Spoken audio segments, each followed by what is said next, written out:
ఇప్పటికే పలు సినిమాలతో వెబ్ సిరీస్లతో తెలుగువారికి సుపరిచితురాలైంది శోభితా ధూళిపాల. అక్కినేని నాగచైతన్యతో వివాహానంతరం ఆమె నటించే సినిమాలపై సహజంగానే జనాల్లో ఆసక్తి నెలకొంది. తొలిసారి శోభిత తెలుగు ఓటీటీ మూవీ చీకటిలో నటించింది.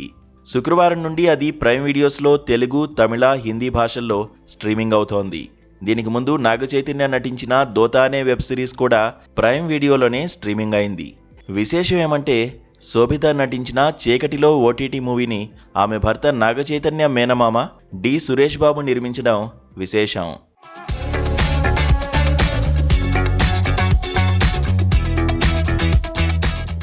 ఇది ఘోరం అనే క్రైమ్ షోను ఓ ఛానల్లో నిర్వహించే సంధ్య ఉద్యోగానికి రిజైన్ చేసి సొంతంగా చీకటిలో అనే పాడ్కాస్ట్ను మొదలు పెడుతుంది. అదే సమయంలో బాయ్ ఫ్రెండ్ అమర్తో ఆమె ప్రేమ పెళ్లి దిశగా సాగుతుంది. సంధ్యను పాడ్కాస్ట్ పెట్టమని సలహా ఇచ్చి ప్రోత్సహించిన కొలీగ్ బాబీ ఆమె ప్రియుడు ఊహించని విధంగా హత్యకు గురవుతారు. తన స్నేహితురాలి హత్య ఉదంతంతోనే సంధ్య పాడ్కాస్ట్ స్టార్ట్ చేస్తుంది. ఈ కేసును టేకప్ చేసిన సిఐ రాజీవ్ సహకారంతో ఆమె ఇన్వెస్టిగేషన్ చేస్తుంటుంది. అయితే ఇదే తరహాలో 3 దశాబ్దాల క్రితం గోదావరి జిల్లాల్లోనూ కొన్ని హత్యలు జరిగాయనే విషయం సంధ్యకు తెలుస్తుంది. అమర్తో కలిసి అక్కడికి వెళ్లి బాధితులతో మాట్లాడిన తర్వాత ఇదో క్లాసిక్ సీరియల్ కిల్లర్ చేస్తున్న పనని ఆమెకు అర్థమవుతుంది. అయితే సంధ్య ఇలా ఇన్వెస్టిగేషన్ చేస్తోందని ఆమె పాడ్కాస్ట్తో తెలుసుకున్న కిల్లర్ తానెవరో కనిపెట్టమని ఛాలెంజ్ విసురుతాడు. ఇంతలో కేసులో సరైన పురోగతి లేకపోవడంతో ఆనందితకు దాన్ని అప్పగిస్తారు. ఆమె టీంతో కలిసి పనిచేసే ఆస్కారం సంధ్యకు లభిస్తుంది. మరి సీరియల్ కిల్లర్ను వాళ్ళు పట్టుకోగలిగారా? 3 దశాబ్దాల తర్వాత మరోసారి ఆ కిల్లర్ ఎందుకు సైకోగా మారి హత్యలు చేయడం మొదలుపెట్టాడు? తమ మధ్య ఉన్న ఆ కిల్లర్ను వీళ్ళు ఎలా పసిగట్టారు అనేదే మిగతా కథ.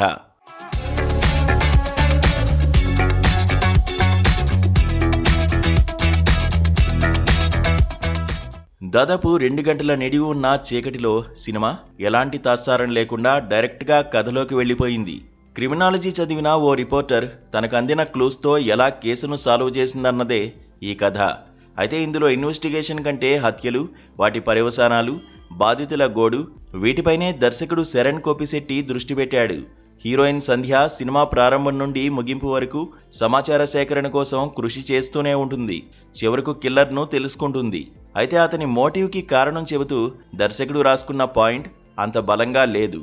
అతన్నో సైకోగా చిత్రీకరించడం కోసం చేసిన ప్రయత్నం కూడా చాలా బలహీనంగా ఉంది. దాంతో పతాక సన్నివేశం తేలిపోయింది. కథలో చాలానే లూప్ హోల్స్ ఉన్నాయి. దానికి తోడు కథనం కూడా రొటీన్గా స్లోగా ఉండడం కొంత నిరాశకు గురిచేస్తుంది.